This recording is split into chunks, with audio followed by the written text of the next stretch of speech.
Je vous invite à prendre place, on va commencer à l'instant.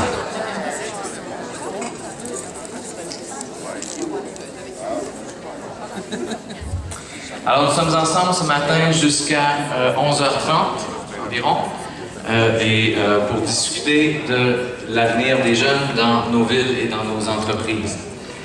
Pour mener cet avant-midi, il le fera d'une main de maître. Vous le connaissez sans doute tous, Monsieur Éric Duhem. Je pense que si je le qualifie de... Cette présentation, ça m'a fait un peu drôle quand la Fédération des chambres de commerce du Québec m'a contacté et m'a dit « Éric, on aimerait ça que tu sois présentateur et modérateur. » C'était la première fois qu'on me qualifiait de modéré, de modérateur, donc je vous remercie beaucoup. Vous avez ajouté un autre qualificatif à mes qualités, parce que normalement, effectivement, comme Bruno Serge l'a mentionné, on me traite plus de polémiste ou de provocateur ou de méchant gars de droite. Donc c'est un rafraîchissement, ça fait un chaud au cœur de se faire traiter de modéré. Aujourd'hui, non seulement j'ai l'honneur de me faire traiter de modéré, mais j'ai l'honneur de présenter quelqu'un qu'intellectuellement je connaissais très bien, que je rencontre aujourd'hui pour la première fois. Mais je suis très honoré parce que c'est quelqu'un d'excessivement important. C'est une femme d'ailleurs que j'ai citée dans mon dernier essai, L'État contre les jeunes. C'est quelqu'un qui m'a beaucoup fait réfléchir et je pense qu'elle a fait réfléchir des centaines de milliers de personnes partout à travers le monde sur sa vision de la prochaine génération, autant au niveau des villes qu'au niveau des entreprises. Elle va être aujourd'hui à la plénière principale, elle va l'animer. Cette plénière va se tenir sous le thème évidemment de Designing Cities and Businesses for the Next Generation. Certains d'entre vous la connaissent peut-être pas encore très bien, mais Madame Ryan, comme je le disais, est une célébrité mondiale en matière, dans le domaine des affaires, notamment aux États-Unis. Les dirigeants de tous les milieux s'en remettent à Mme Ryan et à son équipe pour comprendre ce que veut et ce que souhaite la jeunesse d'aujourd'hui. Ex-joueuse de basketball professionnelle, comme quoi le sport mène à tout, Entrepreneur of the Year, elle dirige l'agence Next Consulting Generation, que Richard Florida a qualifiée, et je cite, une des sources les plus fiables pour les dirigeants qui veulent attirer et retenir les services de la prochaine génération de travailleurs créatifs. Son entreprise, donc Next Generation Consulting, aide sa clientèle à concevoir des stratégies visant à retenir les services de leurs jeunes et de leurs futurs dirigeants. L'entreprise a aidé certains des meilleurs employeurs aux États-Unis à se hisser parmi la liste des 100 meilleurs endroits où travailler de la revue Fortune 100. Elle a aidé également des villes comme Nashville, Milwaukee, Columbus en Ohio à concevoir des stratégies primées en matière de main-d'œuvre. Elle est auteure, comme je le disais, d'un célèbre essai Live First, Work Second, Getting Inside the Head of the Next Generation. Elle prononce de 40 à 50 conférences par année sur les activités et les travaux de recherche de son entreprise. C'est un grand honneur de la présenter, c'est un grand honneur de l'avoir aujourd'hui à Montréal. C'est un grand honneur, je pense, de la Fédération des chambres de commerce du Québec d'avoir attiré cette personne-là. Je vous présente sans plus tarder Mme Rebbecca Ryan.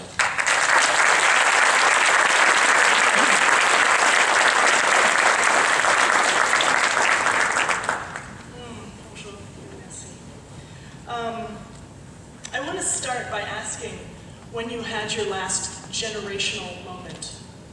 So a time when you interacted with somebody from a different generation and you walked away thinking, oh my goodness, they are from a completely different generation. You've had one of those recently?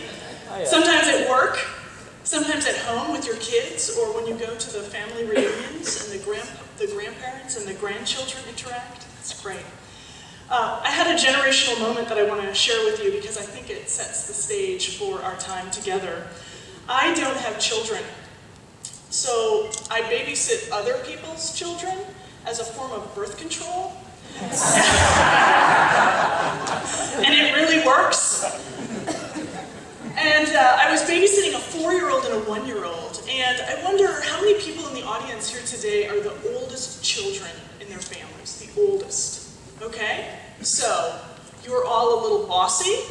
There are a lot of baby pictures of you, all your younger siblings. There are no baby pictures. You are the only child that had your photo made. And how many of you are the youngest? Youngest? Were we spoiled? We had a lot of freedom, right? So I had the 4-year-old and the 1-year-old, the oldest and the youngest, Hannah and Madeline.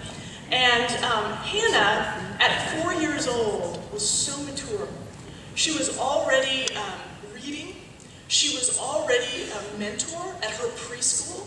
So when two children would be fighting over a toy, Hannah would go in and she would help mediate the dispute. She's very mature, very grown up. And then her 1-year-old sister, Maddie, hell on wheels. I don't know how that translates into French. Big trouble, big trouble. And so those two gave me a generational moment. Their parents left on a date, so I had the 4-year-old and the 1-year-old, and the 1-year-old started to cry uncontrollably, and I didn't know what to do. So I picked her up, because I thought, oh, I'll comfort the baby. She wants some comforting.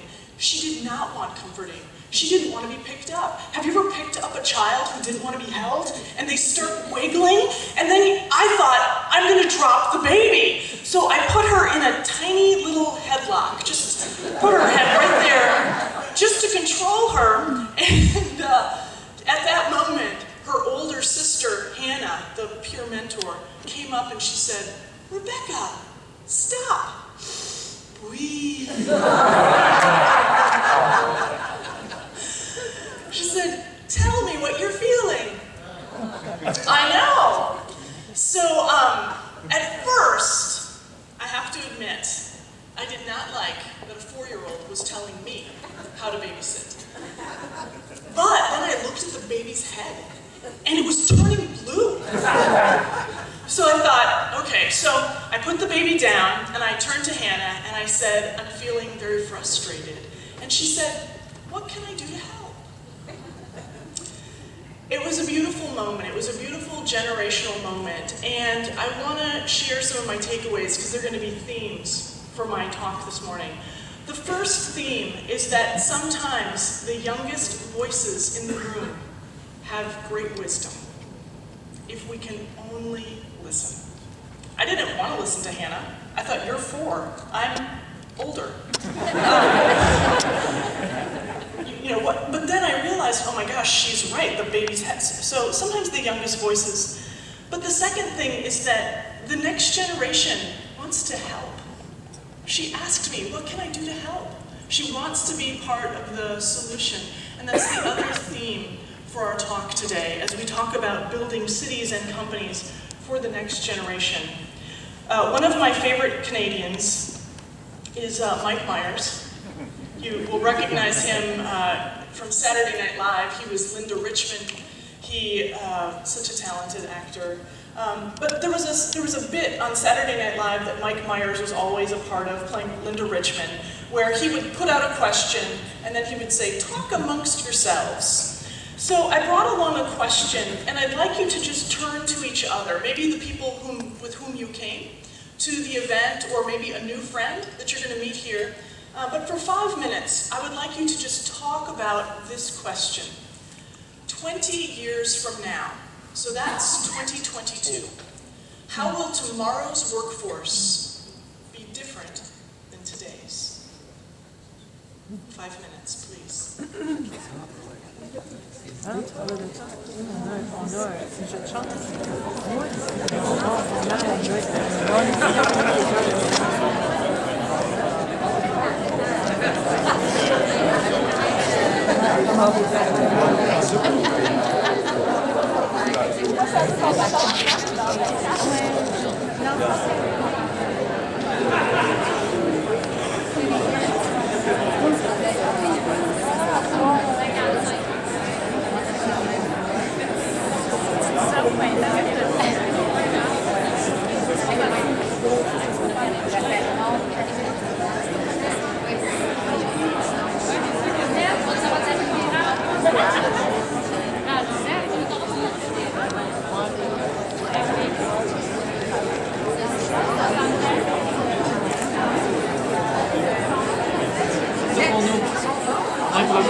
C'est pas Val. Allô Valérie. C'est mignon. Ça va? Je suis contente de te voir. C'est drôle, hein? Ouais. Pour vrai, je me sens T'es comme- ici.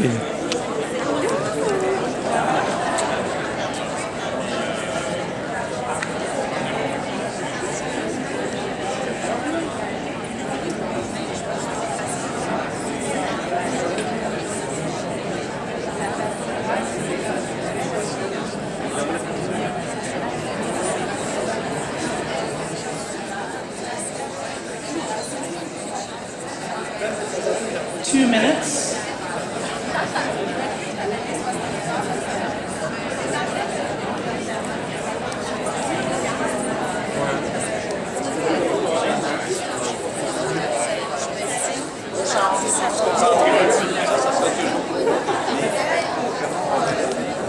Et Il va y avoir une finalisation par rapport à la construction de la magasin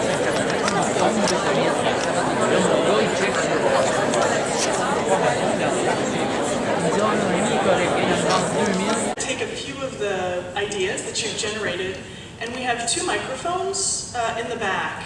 And if you could give your comments en français? No, how is that going to work? In English, if possible? Yes, in English or French. And then the translation will happen. If you do it in French, I have these on so that I can understand it. So, s'il vous plaît, utilisez les microphones, right? So, what did you hear? 20 years from now, what will our workforce look like? I see the lines forming at the microphones. Ouais, there's the line here. Merci. On se voit pas. Okay. Please. We thought that it would be like flex time 24/7, no specific working hours. You're always on whenever you want to be. No work location, specific work location, working from anywhere, and virtual communities maybe because they don't see each other so much, so it would be connected somehow to their work team, Right. something like that. What an excellent list. But that's kind of weird. That's weird. Merci. That's Thank weird, you. yeah. Please. Bonjour madame. Alors je vois 2022 avec un milieu de travail où les tâches sont beaucoup plus enrichies. Donc moins de fonctionnement en silo et une organisation du travail où les jeunes vont avoir une multitude, les jeunes de l'époque, de responsabilités à prendre. Donc plus enrichis. Ah, thank you. Excellent. Others? No? Okay, shy group this morning. This is important because as a futurist, as a person who studies trends, is looking at what is... Oh, pardon, monsieur, s'il vous plaît. I'm sorry. En plus, disons, pour faire du pouce sur ce qui a été dit tout à l'heure, tous les bidules qu'on voit actuellement, iPhone, etc., j'ai l'impression que ça va être disparu. Et qu'on va avoir des puces greffées quelque part.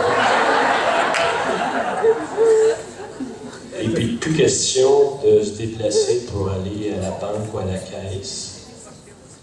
Tout va se faire par la volonté. Sur une banque située à Bombay ou à New Delhi. Je vais acheter mes cossins, mes bidules à Brasilia, sans me déplacer, bien entendu. Fait que la force de travail va être très différente. Télétravail, moins de déplacement. L'urbanisation, c'est parfait, mais ça amène toutes sortes de problèmes. Fait que les gens vont essayer de faire ce qu'ils ont à faire, mais avec le minimum de déplacement. Merci. Monsieur. Very good. I love the idea of the chip. My dog already has one of those. In case he's lost, I can find it. Merci, monsieur. What I realize is that I am with futurists. Some of the job of futuring is to look at the trends that are happening and to project them out, like many of you have just done. Another, though, of the jobs of futuring, and this is where Michel Godot from France, He works on la prospective, which is a different sort of future than Western, and I would say specifically American futurists. American futurists like to make up what-if scenarios, very scientific, sort of science fiction scenarios, and say, we'll be having these robot cars that will be elevated. And I don't subscribe to the American way of futuring. I believe much more in la prospective, which is that the reason for being today is to create the future. We aren't people to whom the future will happen. We are people who are helping to create the future. So with that in mind, I want to put you on a time continuum right now. I want to do a small activity with deep time. So I want you to be ready to think about or write down two numbers that you'll have to subtract from each other. Okay? The first number. Can you remember when you were small, you were a child, who was the oldest person that you knew? Perhaps it was your grandmother, or maybe you knew your great-grandmother, or maybe there was a person in your neighborhood who was as old as dirt, right? Can you remember back and think to approximately when that person was born? What year were they born? That's the first number I want you to write down.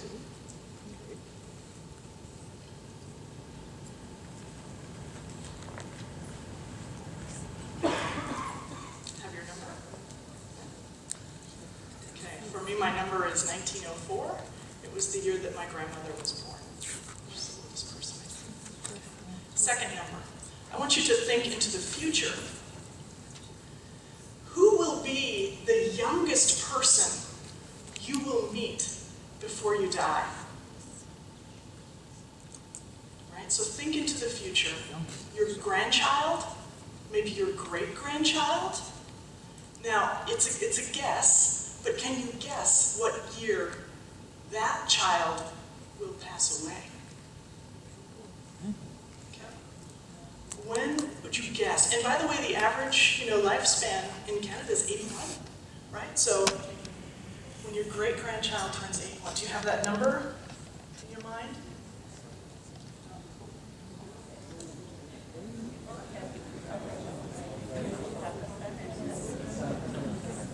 Okay, now, and for me, it's my nephew's great-grandchild. I believe I will meet that great-grandchild, and I know that great-grandchild will likely die around 2040.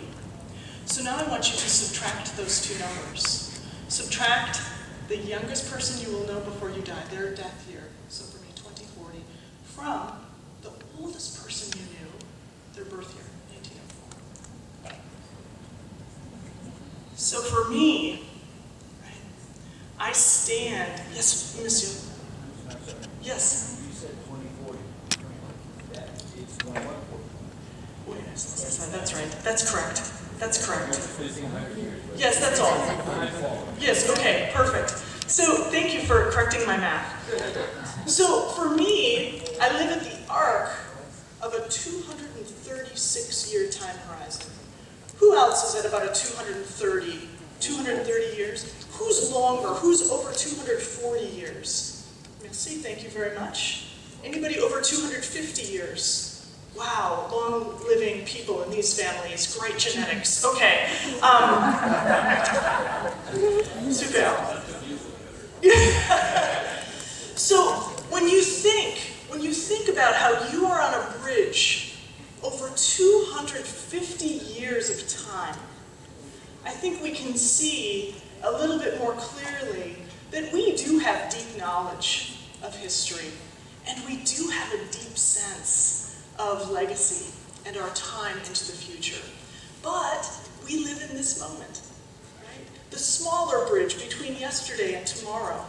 So I think for us as leaders of chambers of commerce, right, we help mobilize one of the most important institutional players available, businesses. Right? And businesses have a huge role to play between today and tomorrow. I believe that chambers of commerce roles will change moving forward. And I believe that the role of business must change. It will have to change moving forward because some of the institutions that served our grandparents will not serve our great-grandchildren. We already see evidence of the decay and the death of some of these institutions. And businesses are some of the most agile, some of the most forward-seeking, and some of the best equipped to help build that bridge between today and tomorrow. So let me talk with you about a few things.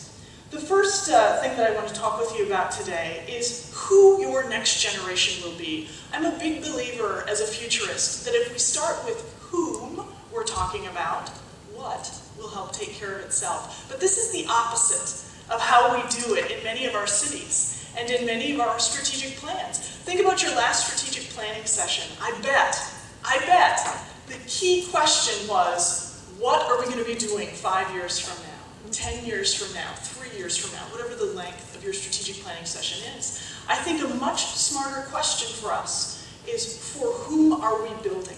What do we know for sure about our members, our future members, right? So we're going to start with the question of who. Then we're going to go to the question of building communities and companies for those folks. And then, of course, as you heard, we're going to do a bear pit. So, who are your next generation citizens? You already talked about this first piece. They're very digital. You know, when the game Second Life came out, where you could create an avatar of yourself and you could make it look pretty much like yourself, we talked about having a first life, which is what we're doing right now, eyeball to eyeball, right, shoulder to shoulder. And then we talked about having a second life, which is your virtual life online. But for the next generation, they only have one life, right? It's this one, and it's very digitally enabled. One of my friends was telling me, actually my sister-in-law was saying that her daughter was having a party at their house with some of her friends. I said, oh, what will they be doing? And she said, oh, they're going to be taking photographs of each other. And I said, oh, like a photo part? Like, why? You know? And she said, well, they need photographs so that they can continue to update their Facebook accounts, right? So, you know, and just to put this into some perspective, a generation ago, adolescents were able to make mistakes in very private environments. Today, adolescents don't have privacy, right? They and their friends are being broadcast 24/7, right? So for them, living a public online life, although they don't always like the consequences, is something that is just absolutely natural to them. It's so natural. I brought along a short video of a 2.5-year-old who's being given an iPad for the very first time. Her dad's something of a Mac geek, and he wanted to see how his daughter was going to do with this iPad. So here she is. Isn't she adorable? Those chubby cheeks. Just want to squeeze those. And the audio isn't terrific because this is a home video, but you'll be able to watch how she interacts with the first version iPad.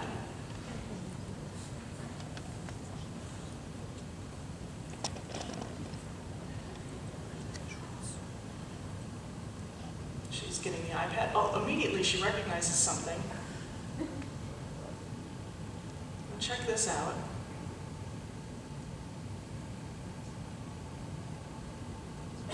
Oh, that's how you move them. Okay.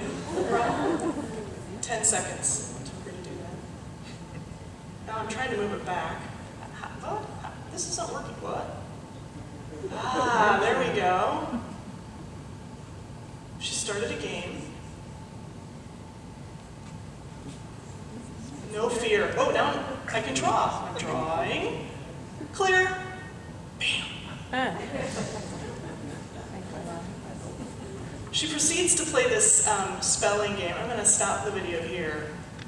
But when you think about the fearlessness and the interaction between child and computer, some of that is because the design is very intuitive. Some of it is because the child has no fear. But you know that notion of singularity, where man and machine will be one, it doesn't seem so far off when you look at something like this. And I have to tell you, for those of you who have a person who likes to shop in your families, I saw recently that the geniuses at MIT are designing a smart wallet. I love this. So when you've just been paid on payday, your wallet opens very easily. But as your account goes down, your wallet doesn't open as easily, and And that's because, of course, there's a Bluetooth chip that's talking with your bank at all times. Now, gentlemen, do you think we'll have audio on this next video? Okay, very good.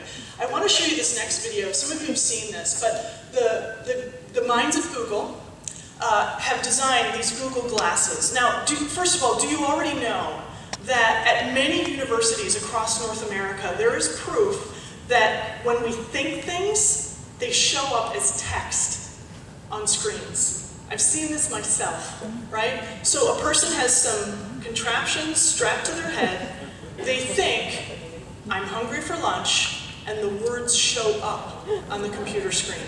This already exists. Google has taken this a step further, and they've said, well, what if the glasses that a person wears during the day, which of course touch your head, what if your glasses could help you interpret and interact with your world based on your thoughts? So I want to show you the Google glasses, a vision of the future and digital integration.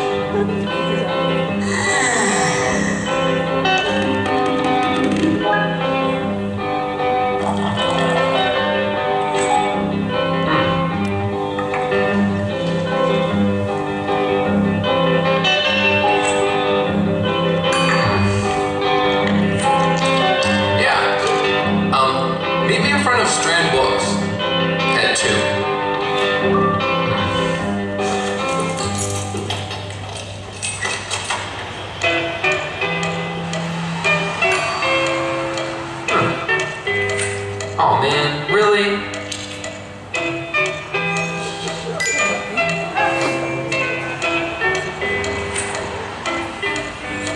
Hey there, guys. Hey, welcome back. Sweet. Remind me to buy tickets for Monsieur Gano tonight.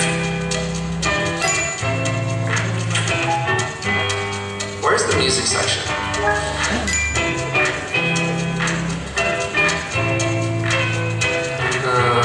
Oh, yeah, this is it. Is Paul here yet?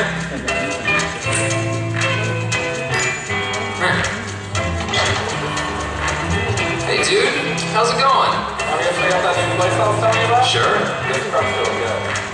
Hey, just a second. Cool. Good to see you again. Thanks, man. Got a little flight. See you, dude. Whoa, cool. Take a photo of this. Share it to my circles. Oh, I'm running late. Music, stop.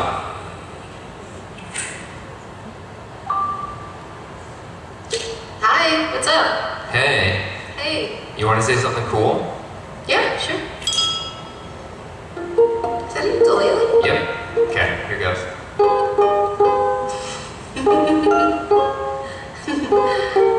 That's beautiful.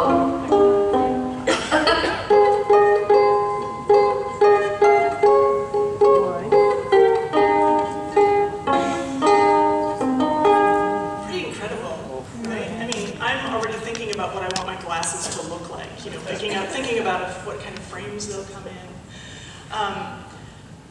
This merge between the next generation and digital, this is our first truly digitally integrated generation. I was doing an interview once with a 17-year-old, and I was asking her about the future of technology. And of course, I was taking my notes old school, because it's how I remember better. And by the way, there's new research that shows when you read a paper book, your memory of what you read is better than reading the electronic version, so I'm a mad defender of paper. But I was taking notes the paper way, and my interview subject, Lakeisha, she had two digital devices that were going off kind of simultaneously. She'd pick one up, she'd talk to me, and I felt like I was getting her partial attention. And I was starting to get really upset about this, because, you know, this interview was very serious to me. So at some point I put my pen down and I said in sort of disgust, I said, Lakeisha, what do you think the role of technology will be in the future of work for you? And have you ever seen how a dog puts its head to the side when it doesn't understand you? That is kind of what she did to me. She was like, what are you talking about? And I said, technology, like these two devices that you're interacting with nonstop while we're having our interview. Can you hear how generationally righteous I was? And she said, this? She said, this is only technology for people who weren't raised with it. Almost like she was so sorry for me that I was so old. Mains that have broken, or streets that are closed, or accidents that have been reported. And the really smart communities have their public works and their municipal employees responding to these things in real time. So the next generation is not just applying their digital activism to these everyday systems, they're also looking at how they can fund things differently. You know, we've talked a lot in Quebec in the papers that I've read about entrepreneurship, right? Funding has to be easier for entrepreneurs. So what have we done? Websites like Kickstarter have started up, and these are two of the projects that are currently open in the province of Quebec, and two that have already been funded. Many of these are artistic projects, right? But some of them are actually real businesses. I looked back, and there have been baby food businesses, right, where people just need a little more funding to get their new project over the line. The next generation is inventing ways around banks. They're inventing new ways to fund cool projects that are going to make a difference in their lives. So we've got young professionals applying their digital activism to everyday things like fixing roads and streets, to things like doing a run around financial systems, and then you know that the next generation of digital activists is also changing eras. I want to tell you quickly the story of Oreo Kala, who's from Kenya, right? And she was trained in the West. And she went back to Kenya because, like many people from Kenya, she has family, younger sisters and brothers who are going to rely on her. And when she returned to Kenya, she realized that the parliament was full of corruption and that the people never knew sort of where money went. A lot of money was coming into Kenya in the form of foreign aid, but the people for whom it was intended, the farmers, the new businesses, weren't receiving it. So Oreo Kala, for $12, bought a Tumblr website, and she started to do citizen journalism. She started to just report what she knew. She saw money coming in from the United Nations, and she didn't see it going to the people for whom it was intended, and she estimated that it was the Kenyan Parliament that was holding this up. Within 2 years, her website, that she started with this Tumblr account, was able to put enough pressure and to galvanize enough people that now Parliament is not only open, it had been closed, but that, on the far right, you can see the photo of Parliament. That is real-time, 360-degree video cam. When Parliament is live in session, her website shows everything that happens in Parliament. So a $12 Tumblr account, a young professional who was not trained as a journalist but really believed was able to open an entire government's systems. More recently, you may know that this gentleman started a website. He was working for a high-tech company in Egypt, and he one day saw a man who was so disfigured. His name was Khalil Sayan. He saw a man who was so disfigured, and he got the story of how that disfigurement happened, and he became heartbroken that in a country like Egypt that could happen. So he started a Facebook page simply called I Am Khalil Sayan. And he spoke in the voice of this person who had been prosecuted and oppressed by the Egyptian government. Within a few months, 300,000 people were liking this Facebook page. And in effect, by the time January 25th rolled around in Egypt, right, there were 500,000 young people leading this activism against the Egyptian government. You know, what's interesting is we know that whenever revolution happens, there always is a youth component. There always is a youth component. So I hope that we know, right, that this activist generation, coupled with this digital technology, will be the next great game-changing generation. Right? The other thing I think to keep in mind is that, you know, when the internet became widespread, and when we joined Facebook and LinkedIn and now Twitter, and we have all these social networking tools, a lot of people thought that that was just going to make the world bigger for more people. But the truth is that the juiciest, best applications of these tools is for local mobilization. Right? See, click, fix, very local. Kickstarter can be very local. These two movements that we've talked about in Egypt, right, and in Kenya, big tools used for very local galvanizing purposes. What else do we know about your next generation? There's been a lot written about this. There's even been a movie done about this called Failure to Launch. In every developed country, right, Canada, including Canada, we have a next generation that's just starting their adulthood later on. And actually, I think we have baby boomers to thank for this, because baby boomers are forever young, right? 60 is the new 45. So, as the next generation is pushing back their adulthood, a lot of people are taking notice of this because it's fundamentally changing membership organizations like chambers of commerce, right? Fundraising efforts. And it's changing the way real estate agents, for example, buy and sell homes. The New York Times did a cover story on this. I love the title. What is it with these 20-somethings? What it is that our next generation are not hitting those 5 milestones of adulthood. You know what they are. What are the 5 milestones of adulthood? What's one? Turning 16, did you say? Age might be. How about an actual threshold that they pass over, like some experience that they have that says, I'm finally an adult. Their first job, right? What's another one? Their driver's license. I'm going to tuck that one back in because drivership among the next generation is going down. Okay? It's a big problem for car manufacturers. What car manufacturers are doing now in order to get drivership back up is they're making cars like Facebook on wheels, like iPods on wheels, so that you never, because you know, no texting and driving, that's a big buzzkill for the next generation. So, you got one, first job. Yeah, leaving the parents' house, getting your own place to live. Leaving the family, yes? What about getting married? Kind of, right? Here they are. Yeah. That doesn't happen. Yes, I've got the statistic here, just a moment. So the 5 milestones of adulthood, which aren't happening in their 20s anymore, are these 5, right? Moving out of the house, finishing school, getting a job, getting married, and starting a family. A lot of young people today have dogs first, right? I mean, some of you have grand dogs.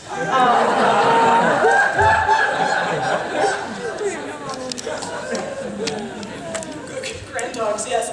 So here in the Americas, average age of a first marriage, and you can see Canada there as one of the oldest average ages of a first marriage. Happening in the 30s for men and the late 20s for women. And if I may say so, many of those are starter marriages. You know, you have it, and then you realize, this wasn't what I wanted. So maybe a divorce, and then you have your second marriage. Maybe that one's a little more successful. So what we know about this next generation, again, they're digitally enabled. They're activists, and they're reshaping the life stages of what adulthood means. So here, how do we create communities and how do we create companies that are next-gen ready? I'm going to start with communities.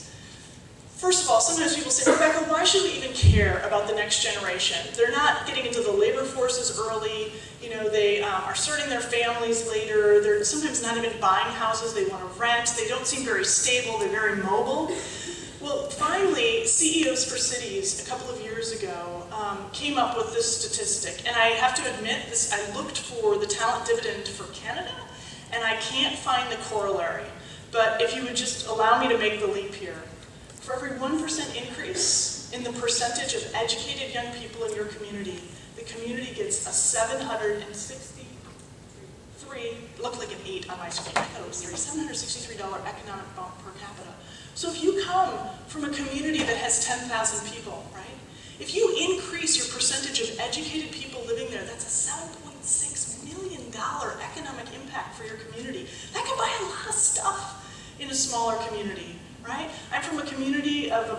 25,000, I grew up in a small community. If we can increase in those smaller communities just by 1 or 2 percentage points, that's a $15 to $20 million economic impact. So there's a true economic reason why we need to be thinking about not just being attractive to the next generation, but how to engage them. CEOs has gone on to say this, that 58% of your success is attributed to your young professionals who live and stay there. So, what do we know about what they're looking for in your community? And this isn't just for large communities. I have worked with communities of 10,000. I've worked with communities like Saskatoon. I've worked with Halifax, right? Communities of any size can find some value in thinking like their customers. Because that's the first rule of business. Find out what your customers want, develop it, and then sell it to them, right? So what I want to do now is help you look at your communities through the lens of your next generation. One of the first things that is evident is that this is a mobile generation, especially those who are high skilled, right? And where they live is as important as where they work. It's very interesting, you know, when you talk to young professionals and you say, rank for me, which is more important, a great job or a cool community? They say sometimes, well, I can kind of, you know, I don't expect to work for the same company for my entire career, so I want to live in a community that matches my values. So we know that quality of life attracts your next generation. And my team got so sick of hearing about quality of life because it means different things to different people. So we thought, can we define this? Quality of life is so ambiguous. How can we make it concrete? And how can we make it measurable? So following are the 7 indexes that we use to measure quality of life. I'm going to go rather quickly, and I'm happy to answer any questions later on. The first one is whether folks can actually afford to live in your community. So can I afford a place to live? Can I afford to meet my daily, expenditures with the salaries that your community provides? Now I know that very often rural communities brag that their cost of living is lower, right? Well, our cost of living is so much lower. But if salaries are also so much lower, they're really not making up making anything up. So cost of lifestyle is very important. Second thing, right?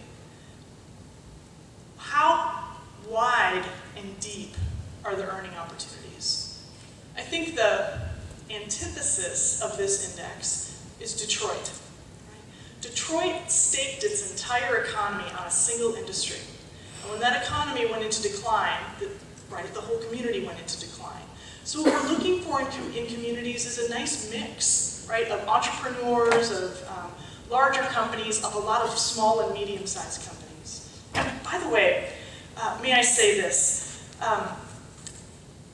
There is some very interesting research that shows that stage 2 companies, these are companies that have between 10 and 99 employees, right? Stage 2 companies actually create more jobs and more revenues than even startups do. So in your community, right, as you're thinking about your economic development strategy, we've talked a lot about entrepreneurship. And it is important to get entrepreneurs to launch.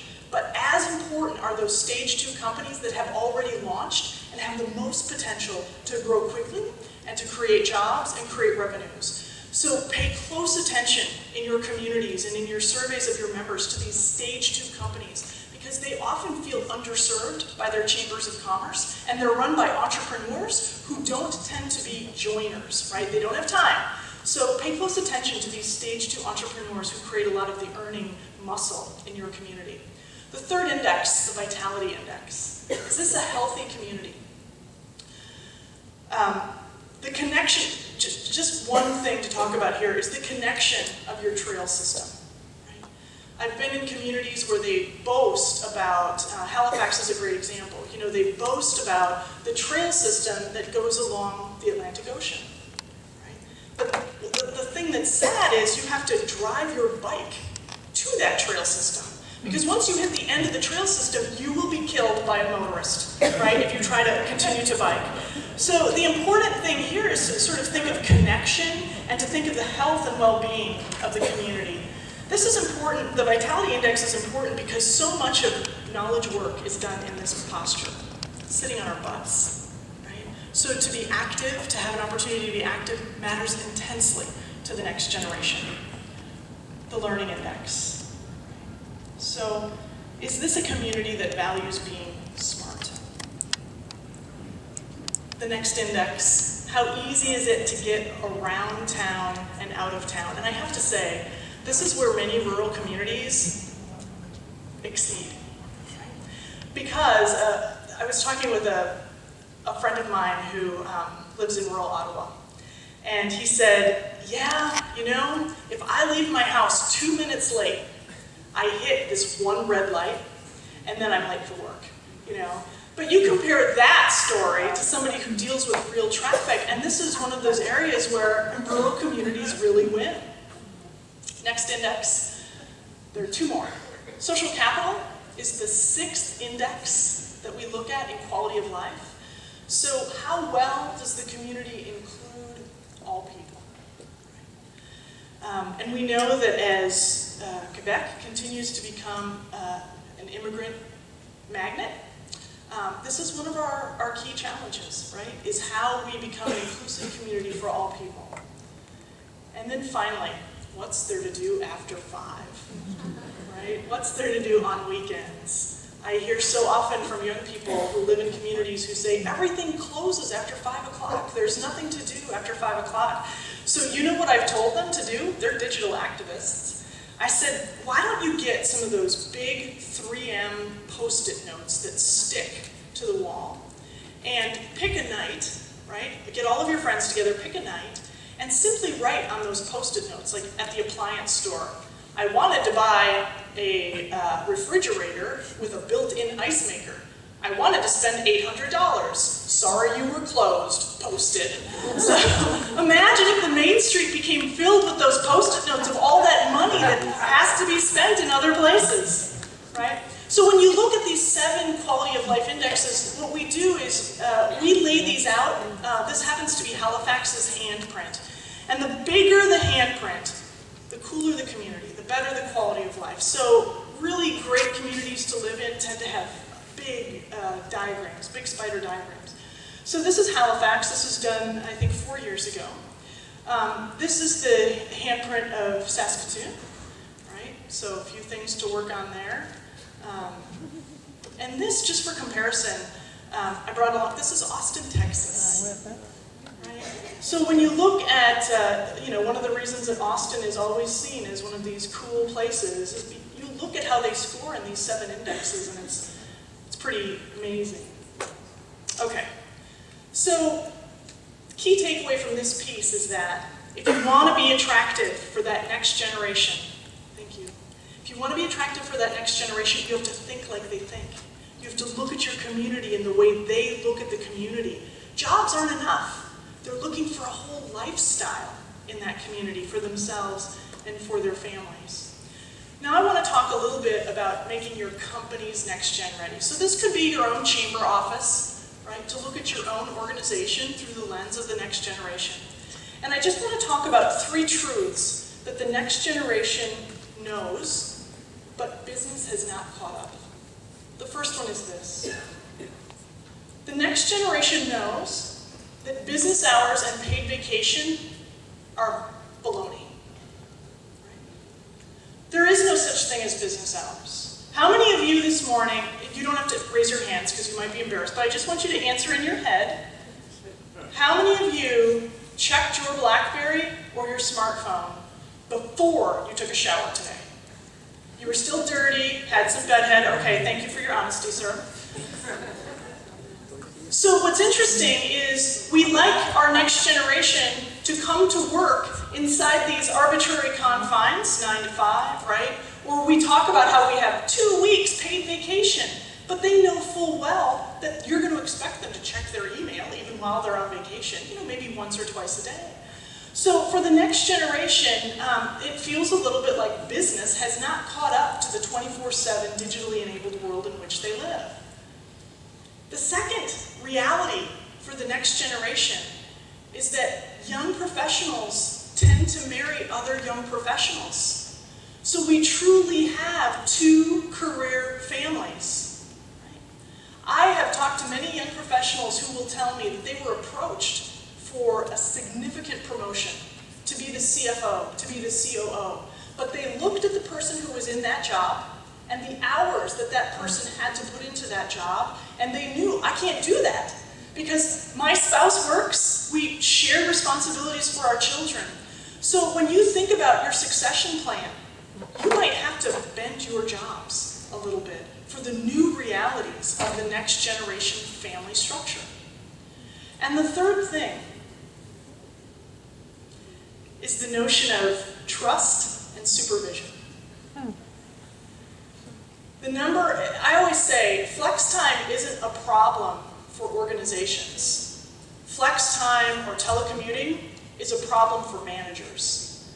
Managers who don't know how to manage for results versus managing for sight. Right? We think, well, if I can see you in your office, then you must be working. I challenge you to look at the cache on the websites, right? It doesn't necessarily mean that because their butt is in the same space, relative space as yours, that they're working.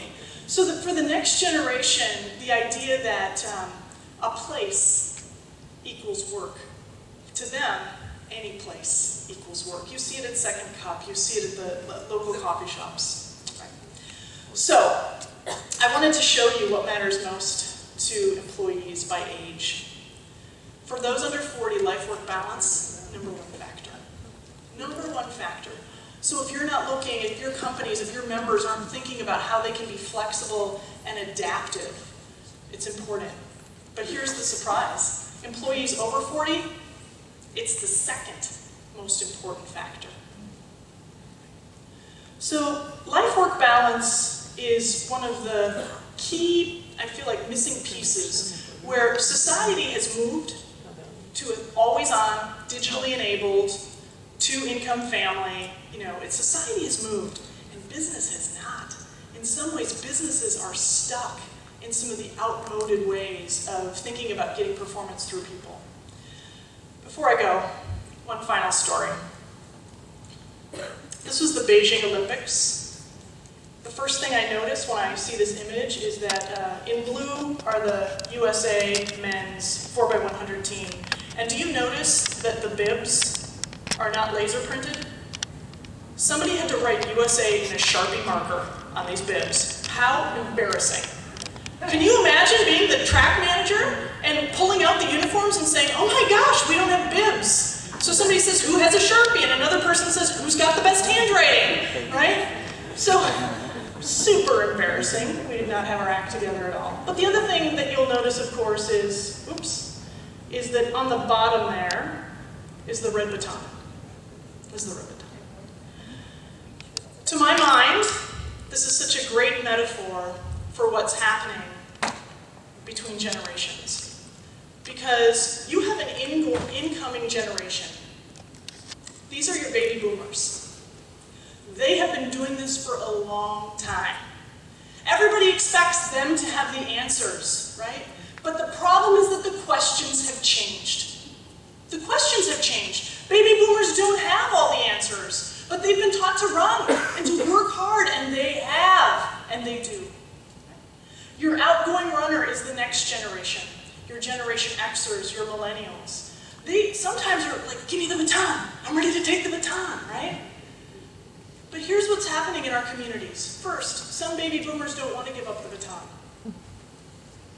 Second, there has been no practice handing things off. Right? That's why our men's team dropped the baton. On paper, they were very fast runners, but they had never practiced as a team. So we have to figure out a way that we can put our incoming runner and our outgoing runner practicing the handoff. And for my next generation, I want to tell you this. When it comes to taking on the stewardship of your companies and of your communities, it's not something you can phone in. It's not something you can do via Facebook. The goal of the outgoing runner, the goal for the next generation is to make a good target. Right?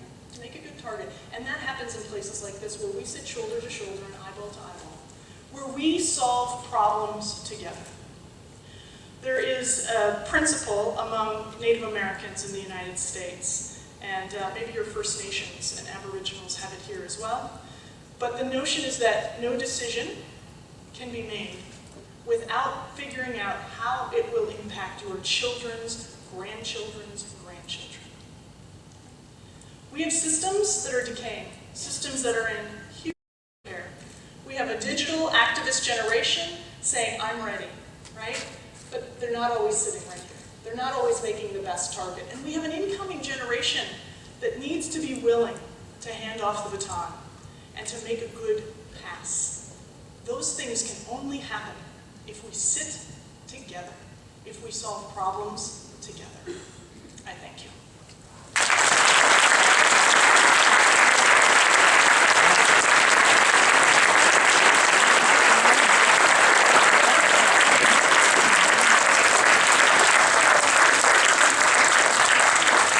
Rebbecca Ryan, un discours très inspirant qui, j'espère, va en faire réfléchir plus d'un. Écoutez, maintenant, on va prendre ce qu'on appelait historiquement une pause café. On appelle ça maintenant, semble-t-il, une pause courriel ou une pause texto. Donc, je vous invite à rester dans la salle et on va prendre juste quelques minutes. Et vous pouvez prendre, je pense qu'il y a du café à l'arrière, vous pouvez aller vous servir. Et on recommence avec le panel dans 5 minutes.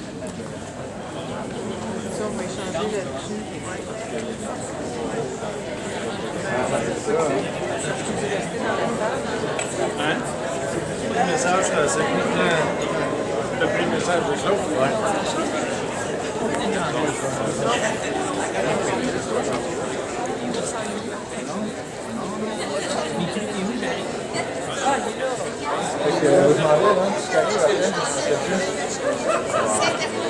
Tu peux m'aider, s'il te plaît?